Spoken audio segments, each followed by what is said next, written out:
Museu Naval de Madrid. Isso daqui que eu não sei o que que é, ó. Tenho a menor ideia do que é isso. É de um navio, né? Ah, uma bússola. Agora que eu vi. Olha o tamanho dessa bússola na época, hein? Agora as bússolas pequenininhas, olha o tamanho dessa bússola. A Espanha, que sempre teve grandes navegadores, né? Que é um dos responsáveis pela descoberta do Novo Mundo, né?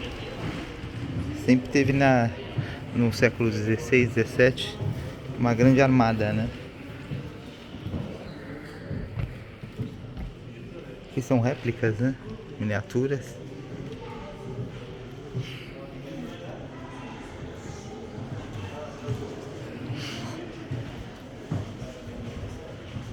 Que é uma das figuras, né?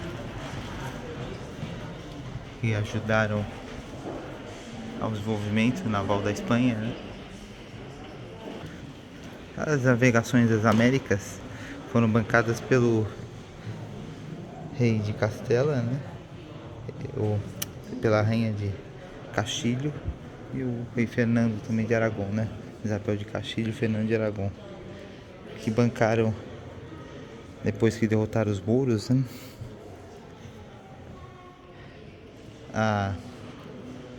Bancaram expedições de Cristóvão Colombo, né?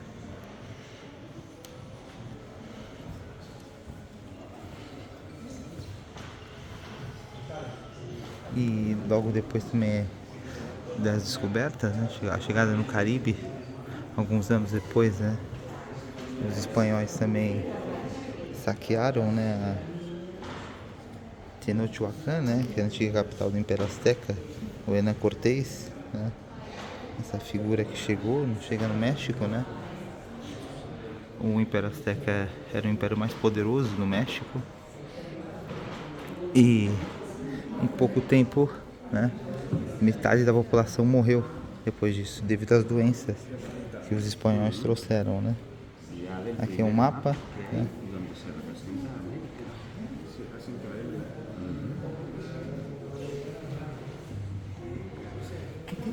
No, atenta a mí más.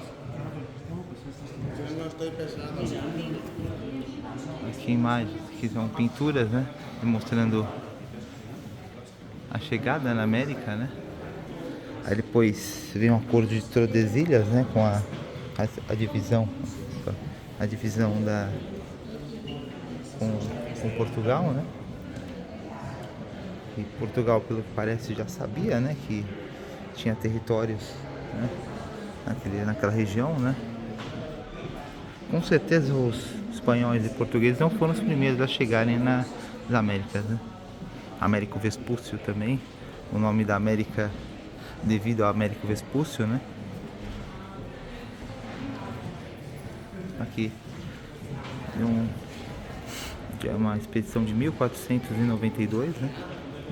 É um quadro, né, demonstrando essa expedição. Aqui mostra a chegada, né? A chegada não foi bem isso, né? Esse quadro de chegada foi bem agressiva, né? Principalmente com os impérios que tinham. Isso aqui é uma chegada de... Essa tribo indígena chegaram no Caribe, né? Demonstrando o Cristóvão Colombo, né? Cristóvão Colombo, que na realidade a origem dele é muito contestada, né? Muitos falam que é um italiano, né? Não, muitos falam também que é espanhol, que é um português, né?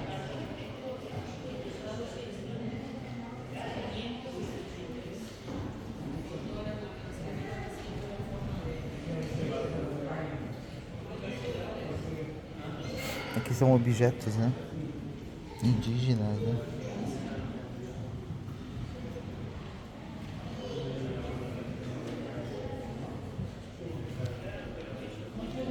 Aqui são canhões, né? Isso aqui são canhões.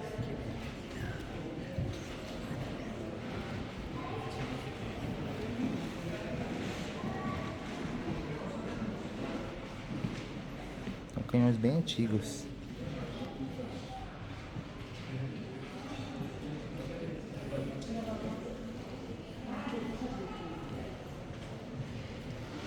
O museu também está em excelentes condições. O museu foi reformado recentemente, né? Pelo que parece. Aqui são instrumentos de navegação, né?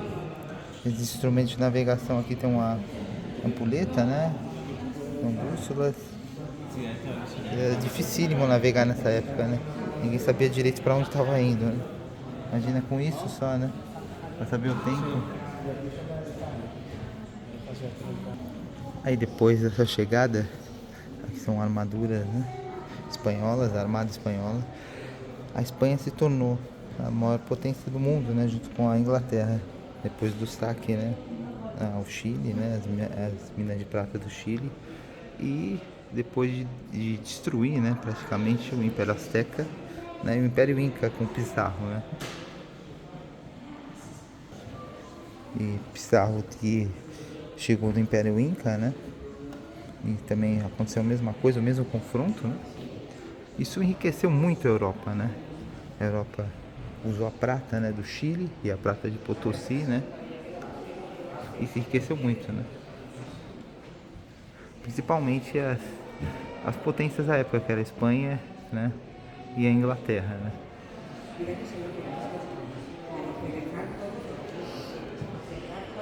Os espanhóis ficaram ricos à base do saque, né?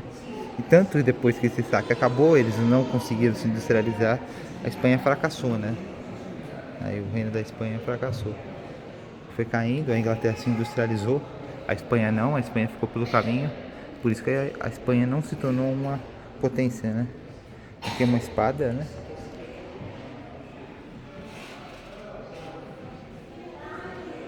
Olha o tamanho da espada.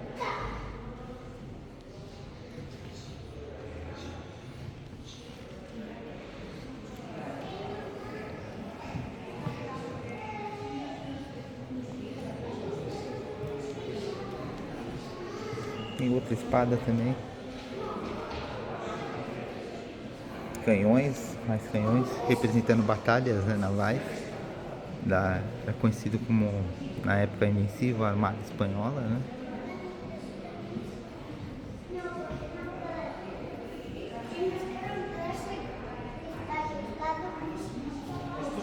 Aqui um globo, né?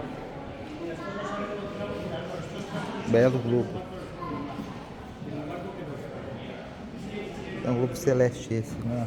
Esse aqui é um globo celeste. De 1693.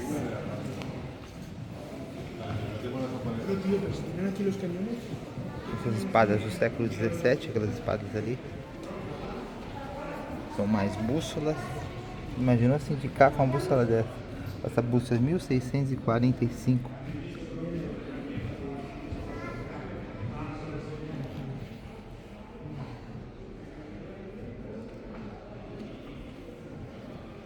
Agora é tudo mais fácil, né, com a tecnologia. Na época, realmente, para você sair pelos mares, né, ninguém queria fazer isso, né. Só uma pessoa ousada como Cristóvão Colombo, Vasco da Gama, né, Pedro Álvares Cabral, né, eles iam em busca da realidade de tesouros, né, de glórias, né. Esse negócio de caminho pela Índia, de encontrar várias rotas também. Isso aconteceu porque, devido à queda de Constantinopla, né, que era o último reduto do Império Romano do Oriente, né, pelo sultão, né, Mohammed II, né, e aquela rota ficou muito ruim para os europeus, né, com maiores impostos, ele não deixava passar por lá, aí eles tiveram que procurar novas rotas, e com isso, pela aquela queda de Constantinopla, provocou as navegações, né, a busca para a chegada na Índia, pelo Oriente, né, para pegar as riquezas do Oriente, né, e fazer comércio com o Oriente, principalmente com a China, né, na época também, que era um grande império, né.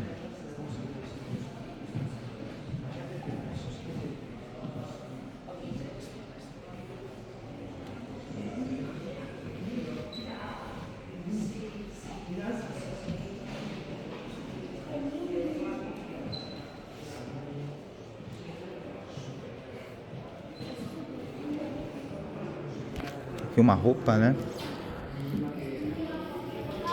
De 1000. Deixa eu ver de quando essa roupa é. E não diz, mas eu acho que deve ser do século 17 também.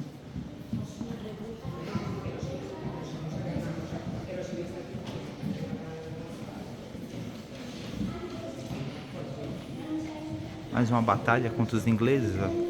Isso aqui demonstra bem, né? Enfrentando ferozmente os ingleses nos mares, né? E a Holanda também, que se apareceu depois, né?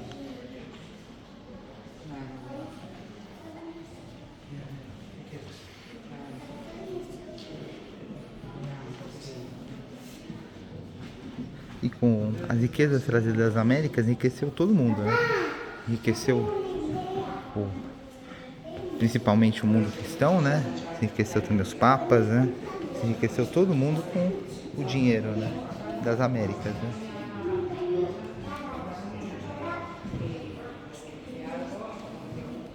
Aqui são representações de réplicas de barcos, né?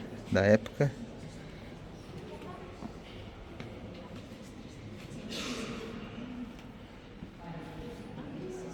Mais canhões e mais réplicas. Essas réplicas aqui realmente são perfeitas, né? Eles não tem como colocar um navio original aqui, né? Não colocar as réplicas, até porque os navios originais, a maioria deles, não existem mais, né? Alguns ainda existem, né? Aqui é um maquinário antes da Revolução Industrial.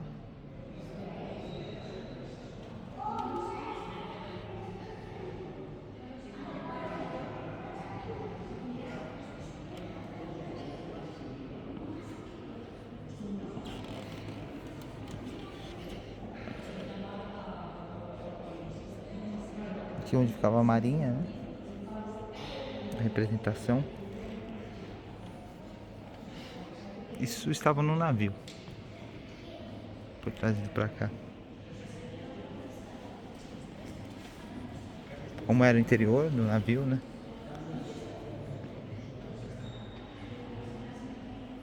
Da embarcação, né?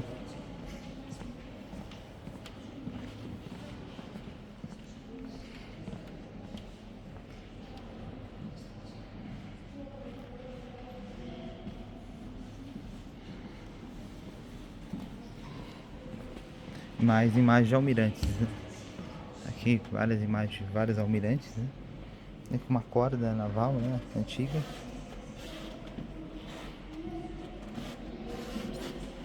Mais bússolas antigas.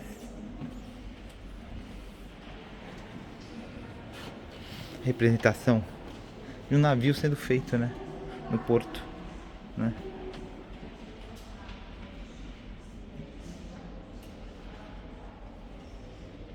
Eles colocaram almirantes, né?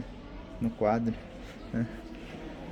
Mas os almirantes não ficavam em volta da construção de um navio, né?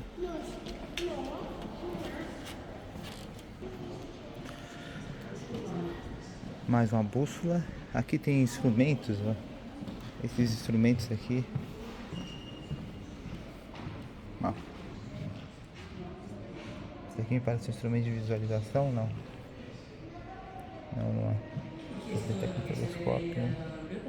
Parece um telescópio aqui, mas... Isso é um globo celeste? Esse aqui é um globo celeste. Ali terrestre. E as bússolas diminuindo, né?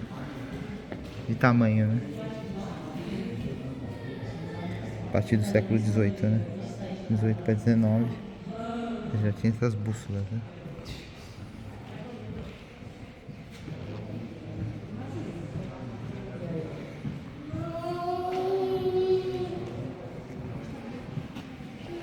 Mais instrumentos.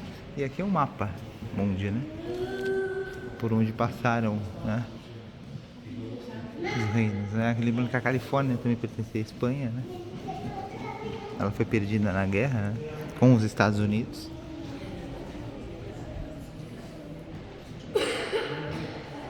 Que depois deveria pertencer ao México, né? Quando se teve a independência do México, mas Ali mostra as rotas, né?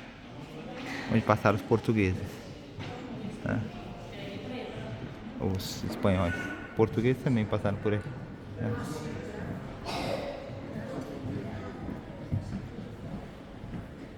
Aqui na Argentina, né? A cidade de Buenos Aires também, que foi projetada para ser uma grande prisão, né?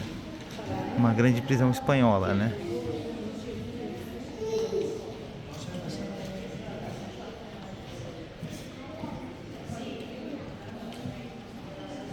Austrália e a América do Norte, né? Pedaço da América do Norte, né? Que eles colocam o brasão, né?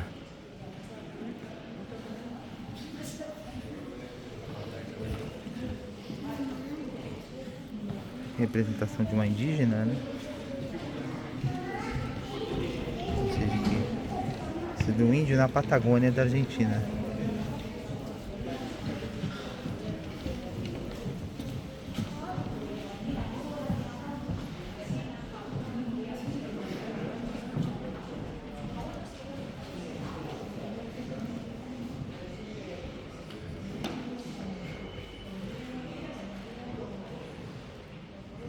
Uma mesa, essa mesa é realmente de mármore. Gente, olha que mesa bonita, né? Uma mesa dessa não vai se fazer nunca, né? Que mais almirantes, né? Como a Espanha era um país extremamente católico, né? Sempre tem representações, né? Do divino, né? De uma batalha, né? Representação de uma batalha.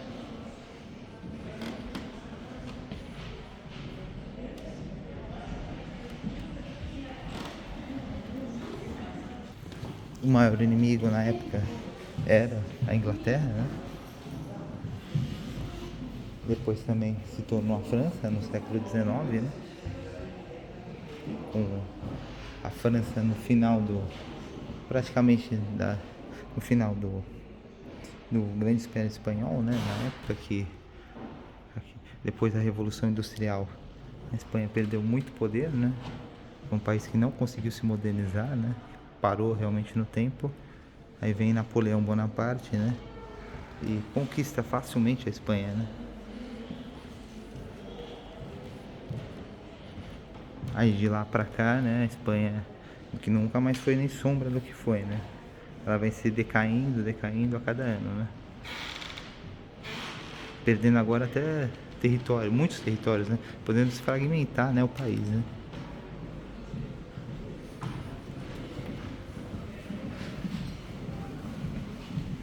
A decadência de um império praticamente, né?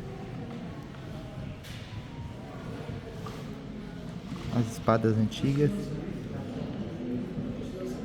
A espada folhada a ouro.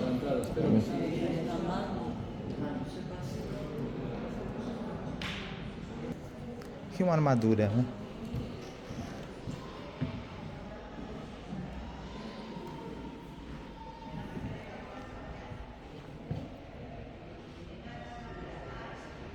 É uma águia naval essa, né? Da marinha.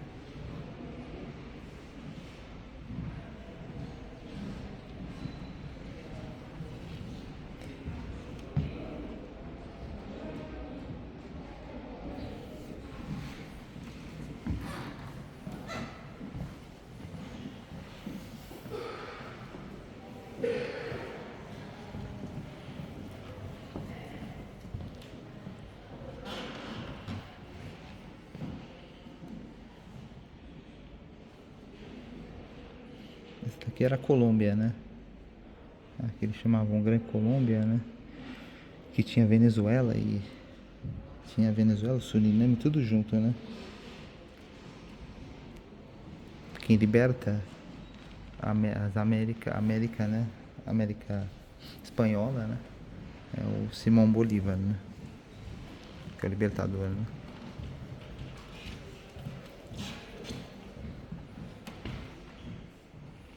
Que é espanhol, né? E venezuelano, né? A Venezuela tem muito orgulho desse nome, né? Até hoje. que ajudou a se libertar do jugo espanhol, né? As colônias, né?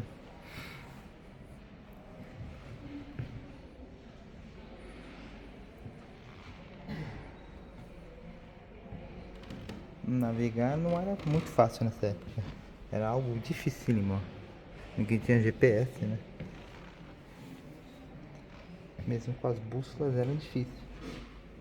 Era algo muito difícil.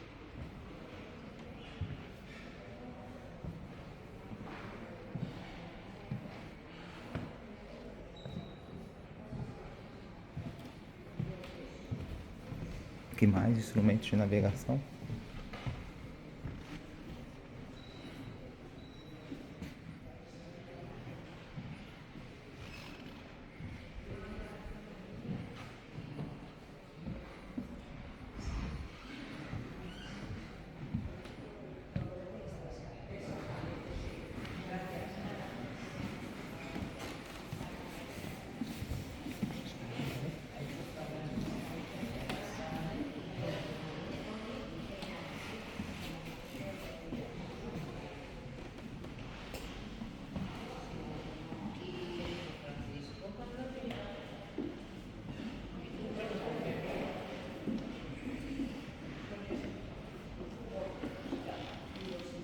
Aqui é a chegada deles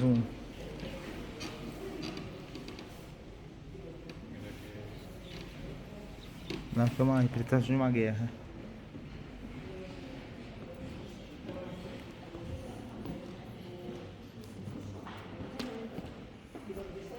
Aqui um submarino, né? Antigo.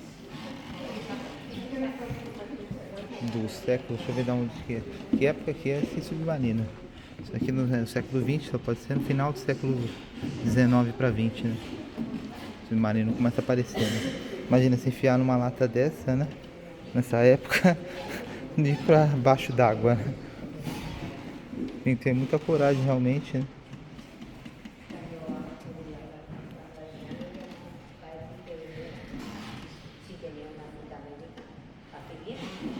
Nessa época, no final do século, começo do século XX, a Espanha já não tinha mais importância, né, no cenário mundial, né?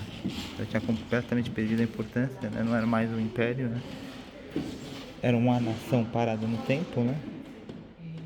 Não era nem sombra, nem o que foi, né? Hoje ela não é sombra também, porque ela já foi, né? Muito distante, né? Ela é considerada a primeira nação moderna, né? A Espanha. A juntar os feudos em volta do rei, né?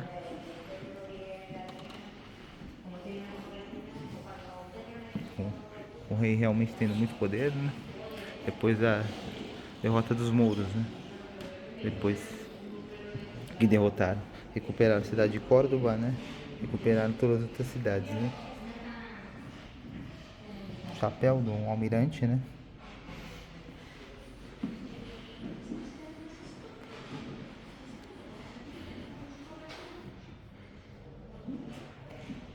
É a Maria Cristina essa, né? Rainha da Espanha.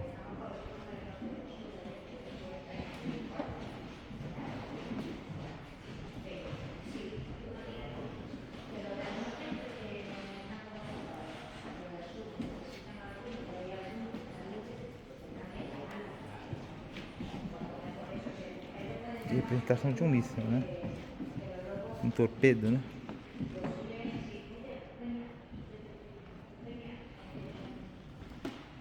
Representação de um torpedo esse daqui. É um torpedo, né? O tamanho dele.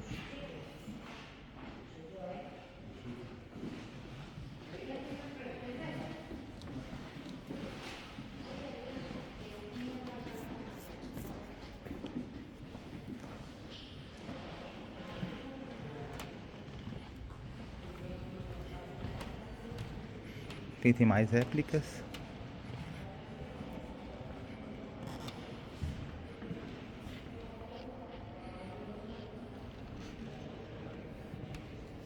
Para saber quais são todos esses navios, né? Você tem que ser um especialista, né? Na história naval da Espanha.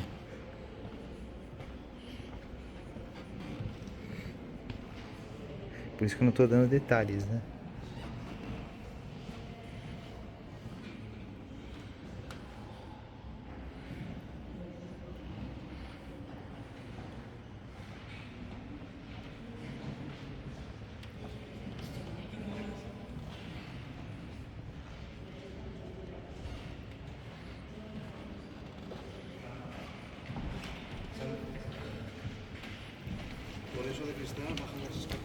Sí, eso ainda está. Representação dos marinheiros, né? Da Espanha, em miniatura.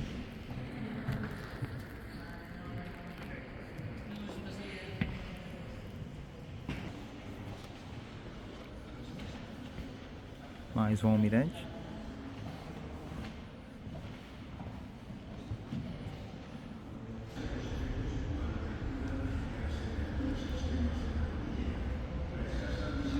Mais instrumentos.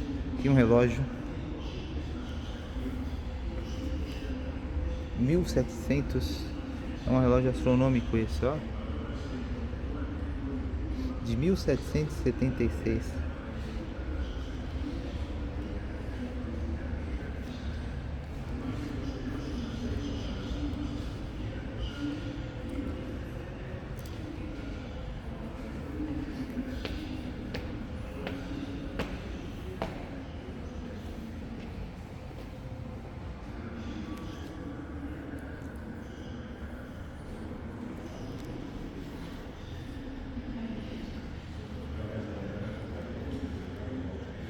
Que é um estaleiro, onde era feito os navios, né? Representação de um estaleiro.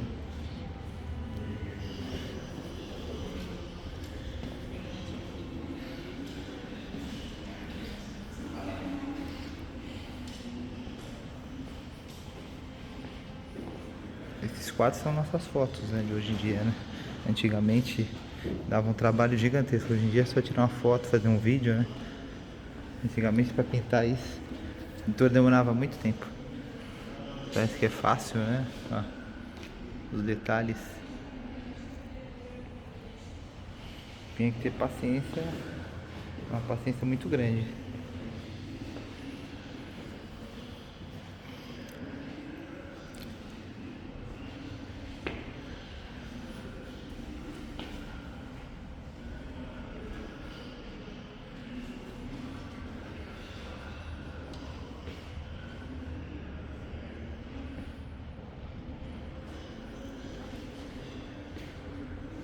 Está en los reinos del Perú.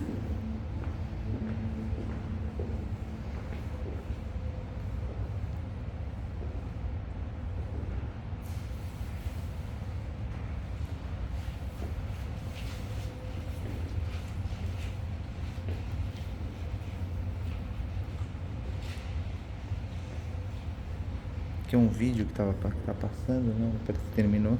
Ele começa de novo, né? Eles ficam representando toda hora esse vídeo.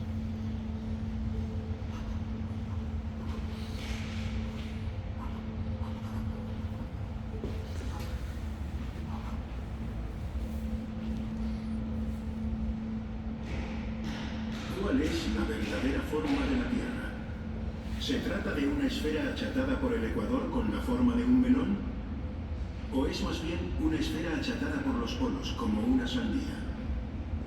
La ciencia había intentado resolver la incógnita de cuál era la verdadera forma de la Tierra desde la antigüedad. A finales del siglo XVII, Isaac Newton, destacado científico inglés, argumentó que la Tierra tenía la forma de una esfera achatada por los polos. Por el contrario, la Academia de las Ciencias francesa defendía la teoría de que la Tierra estaba achatada por el ecuador. La disputa se convertiría para ingleses y franceses en una cuestión de Estado, y fue tomando forma la idea de organizar una doble expedición que pusiera fin a la controversia. Para ello, era necesario medir la distancia de 1 grado del arco del meridiano en 2 puntos suficientemente alejados. Los lugares elegidos fueron el Polo Norte y el Ecuador. La comparación entre las medidas tomadas en los 2 puntos resolvería la incógnita. Si la Tierra tenía la forma propuesta por Newton, el valor del grado en el polo sería mayor que en el Ecuador. Por el contrario, si el mundo era como defendían los científicos franceses, la medida del grado tomada en el Ecuador debería ser mayor que en el polo. Para resolver la cuestión, Louis Gaudin, miembro de la Academia de la Ciencia Francesa, tomó la iniciativa y propuso enviar 2 expediciones científicas. Un grupo de expertos partiría desde Francia y España rumbo al Virreinato del Perú. y otro equipo lo haría desde Francia y Suecia en dirección a Laponia con el objetivo de comparar las medidas obtenidas en estas dos zonas geográficas. En aquella época, el virreinato del Perú pertenecía a la corona española, por lo que fue necesario que el rey de Francia, Luis XV, solicitara autorización a su primo, el rey de España, para poder llevar a cabo los trabajos de medición en aquellos territorios. La única condición española fue la de incorporar a la expedición francesa a dos miembros de la Real Academia de Guardias Marinas de Cádiz, los jóvenes marinos Jorge Juan, que contaba entonces con 21 años, y Antonio de Ulloa, de tan solo 19. La sección francesa de la expedición la conformaban Louis Gaudin, Charles-Marie de la Condamine y Pierre Bouquet. A ellos se unirían ya en territorio americano Jorge Juan y Antonio de Ulloa. Los expedicionarios se pondrían manos a la obra en octubre de 1736. Las mediciones se realizaron en la región andina que separaba las ciudades ecuatorianas de Quito en el norte y Cuenca en el sur, situadas a más de 400 kilómetros de distancia. El método geodésico empleado fue el de la triangulación, que consistía en diseñar una red de triángulos encadenados sobre una extensa porción de terreno. Conociendo la distancia de uno de los lados de un triángulo y los dos ángulos adyacentes, se podían determinar mediante cálculos trigonométricos las longitudes de los otros dos lados del triángulo y la amplitud angular del ángulo opuesto. A partir de ese triángulo base, se fue desplegando una red de triangulación que permitió medir con precisión la distancia real entre Quito y Cuenca. Las mediciones geodésicas comenzaron en la llanura de Yaruquí para sortear las irregularidades del terreno, donde se estableció con la mayor precisión posible el primer triángulo, que sirvió de base al resto de la red de triangulación. Para la medición de los lados de los triángulos se utilizó como patrón de referencia la toesa, medida francesa que equivalía a 1,949 metros. Mediante una delicada operación, la toesa se colocaba en posición horizontal y perfectamente nivelada. Para conseguir la mayor precisión posible, se utilizaron una serie de perchas sostenidas sobre caballetes de madera. Una vez alineadas las perchas, de tal manera que se tocaran sus extremos, se colocaba la toesa y los caballetes rotaban sucesivamente, pasando del último al primer lugar para avanzar en la medición. Para calcular la medida de los ángulos de los triángulos que conformaban la red de triangulación, se utilizó el cuadrante. El instrumento contaba con dos anteojos que se dirigían a los vértices geodésicos para medir el ángulo formado por las dos visuales.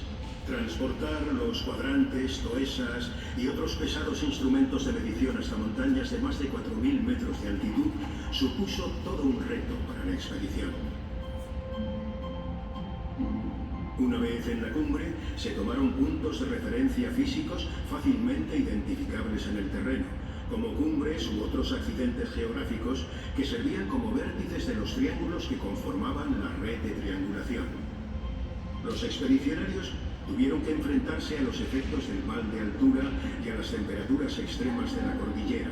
La escasa visibilidad causada por la persistente nubosidad hacía imposibles las observaciones y los vientos eran tan fuertes que con dificultad podían mantenerse en pie las personas. En palabras de Jorge Juan y Antonio de Ulloa, esta fue una gran penalidad para ejecutar las observaciones con la delicadeza y prolijidad que era necesaria.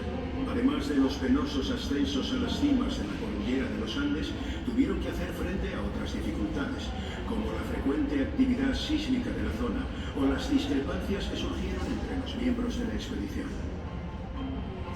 La misión se vio también alterada por diversos altercados, como el conflicto surgido entre Ulloa y el presidente de la Audiencia de Quito, o la revuelta de la población de Cuenca, Perú, en la que se vieron envueltos los académicos y en la cual perdió la vida el cirujano de la expedición.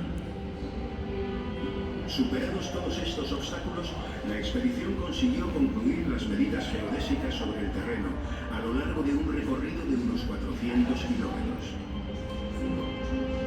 Completada esta primera etapa, se inició la fase astronómica de la misión. Mediante la observación de los astros desde los dos extremos de la red de triangulación, pudieron determinar la latitud que correspondía a cada uno de los extremos y así calcular la amplitud de un grado del arco del meridiano. La medida del arco en el ecuador fue de 56.768 toesas, considerablemente inferior a las 57.437 toesas, resultado de la expedición enviada a Laponia. La comparación de los datos obtenidos permitió confirmar que la Tierra estaba achatada por los polos, tal y como defendía la teoría newtoniana. Los resultados de la expedición geodésica fueron recogidos en varias obras publicadas por los integrantes de la expedición a su regreso a Europa. Jorge Juan y Antonio de Ulloa los publicaron de forma conjunta en 1749 bajo el título Observaciones astronómicas y físicas hechas de orden de su majestad en los reinos del Perú.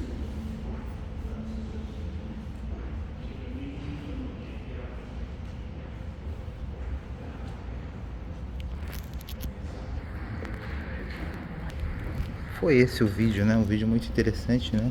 Contando como eles fizeram a medição da curvatura da Terra, né?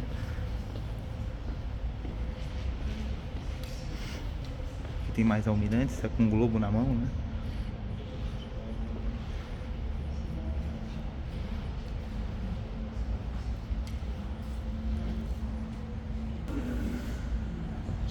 Esse vídeo devia passar em todos os lugares, né? Do mundo, né? Vocês entenderam bem, tá em espanhol, mas o espanhol é uma língua parecida com o português, é praticamente igual, né? Muda uma ou outra palavra, dá pra entender muito bem, né? Tem muita gente que tem dificuldade, né? Mas ele falando pausadamente, né? Acredito que ninguém vai ter nenhuma dificuldade pra compreender, né? Tem gente que fala que a Terra é plana, ali mostra a comprovação, né? Nesse vídeo, né? Aqui uma linha do tempo, né? Aqui são os territórios onde a Espanha ocupou, né? O Império Espanhol, ó. Ela ocupou desde a Patagônia até o México e a Califórnia, né? A atual Califórnia, né? Essa é a América Espanhola, né? Era governado pelo governo da Espanha. O governo direto de Madrid, esses outros lugares, né? Ao reino da Espanha. Aí eles nomeavam governadores, né? Que ficavam nessas capitais, né? Que respondiam diretamente, né, ao reino. Como todos os impérios faziam, né? Desde a época do Império Romano, né?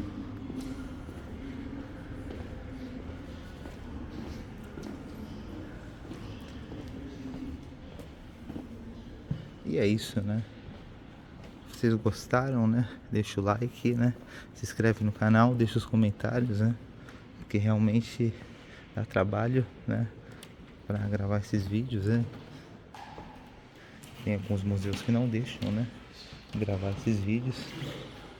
E deixar nos comentários o que vocês acharam, né? Porque é muito importante o like também, né? Para que eu possa continuar mostrando, né? Indo nos museus de todo mundo, né? E mostrando, né? Para todos, né?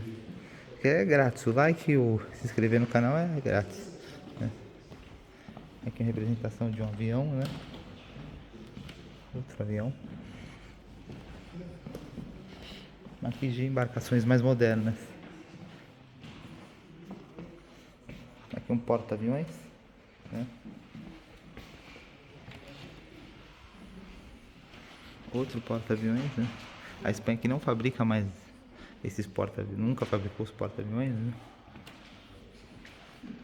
Apesar de ser uma das primeiras potências marítimas, né?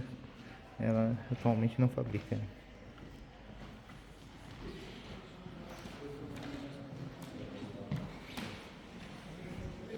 E é isso, né? E até o próximo vídeo, né? Deixa o like e se inscreve no canal.